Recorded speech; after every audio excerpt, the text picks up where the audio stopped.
Já parou para pensar que talvez o maior obstáculo para o sucesso não esteja lá fora, mas aqui dentro, na nossa própria cabeça? Hoje a gente vai mergulhar no verdadeiro passo a passo, tirado de uma mentoria muito poderosa que ensina a transformar a dúvida em disciplina e a construir uma vida com propósito. Então, vamos começar com a pergunta que importa. O que é que de verdade impede a gente de avançar? Será que é falta de tempo, falta de dinheiro? Ou quem sabe, o verdadeiro obstáculo está bem mais perto do que a gente imagina? Pois é, a resposta, segundo essa mentoria, é que o maior de todos os obstáculos geralmente é interno. Ele mora aqui dentro, sabe? Na nossa mente.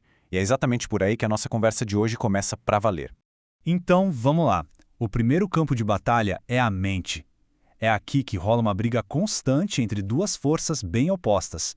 A convicção, que joga a gente pra frente, e a dúvida, que fica puxando pra trás. Sacar como essa dinâmica funciona é o ponto de partida de tudo.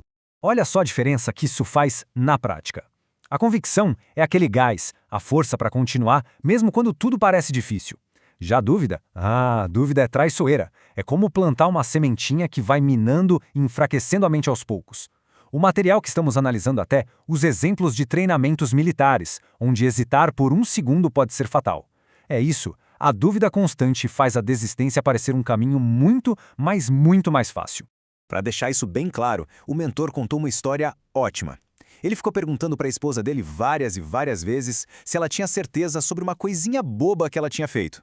E de tanto ele insistir, ela começou a duvidar de si mesma. Tá vendo? É exatamente assim que a dúvida age. Ela tira a gente do nosso eixo, desvia o foco. A lição é muito clara. É melhor agir com firmeza e, se precisar, corrigir o rumo no meio do caminho do que ficar paralisado pela incerteza. Ok, com a mentalidade no lugar, qual é o próximo passo? É hora de ir para a ação. Mas olha, excelência não é sorte, não cai do céu. Ela é o resultado de um método. E o curioso é que esse método começa bem antes de a gente sequer pensar em ser excelente. O processo tem 3 estágios bem definidos. Primeiro, o compromisso, a decisão de fazer. Depois, e essa é a parte mais importante, vem a constância. É só depois de criar o hábito, a disciplina de fazer aquilo de novo, e de novo, e de novo, que se pode pensar em buscar a excelência. Tentar ser excelente sem antes ser constante é simplesmente a receita certa para a frustração. E essa frase aqui, nossa, ela resume tudo. Fazer as coisas de qualquer jeito, de forma aleatória, é o inimigo número 1 do progresso. É a consistência, a constância, que serve de base, de fundação, para qualquer coisa grande que a gente queira construir na vida. Esse é um princípio-chave dessa mentoria. Tá, mas e na prática? Como é que se constrói essa tal de constância? A resposta, segundo o mentor, está numa ferramenta que muita gente até tem, mas usa do jeito errado. E não é só uma lista de tarefas. Pensa nela mais como um mapa para as nossas intenções de cada dia. Quando usada do jeito certo, a agenda vira uma arma poderosa contra a distração. Com ela, a gente para de ficar correndo atrás de gratificação instantânea, sabe? Aquela olhadinha nas redes sociais. Em vez disso, a gente aloca tempo para o que realmente importa. É ali que se define o tempo para o crescimento espiritual, para o trabalho focado, para cuidar dos relacionamentos e para manter a visão no longo prazo. É na agenda que a intenção vira ação de verdade. Agora, vamos um pouco mais fundo. O que é que sustenta a agenda, a constância, a convicção? Tem que ter um alicerce, uma base muito forte. Uma base que segura a onda quando a vida aperta, quando a pressão aumenta.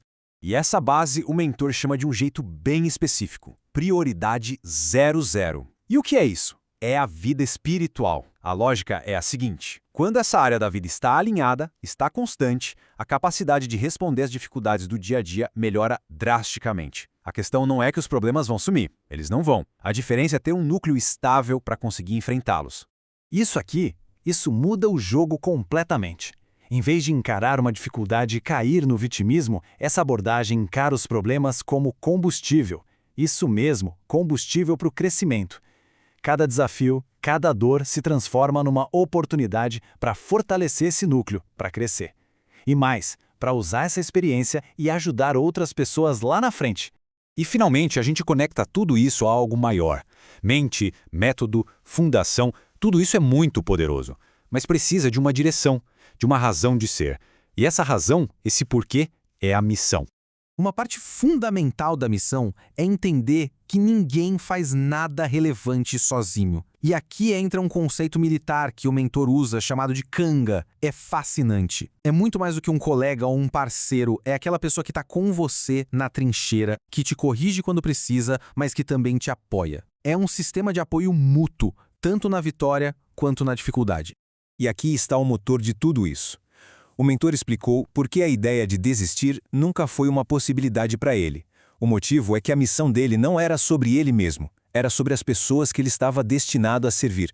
Desistir não era uma opção, porque isso significaria atrapalhar a vida de outras pessoas. Olha que virada de chave. O propósito deixa de ser um objetivo pessoal e se torna um ato de serviço. Bom, e tudo isso nos leva a uma reflexão final. A gente passou pela batalha contra a dúvida, pelo poder da constância e pela necessidade de um propósito maior. Então, a pergunta que fica no ar é essa: qual é a missão? Qual é aquele propósito tão forte, mas tão forte, que faz a palavra desistir simplesmente deixar de ser uma opção?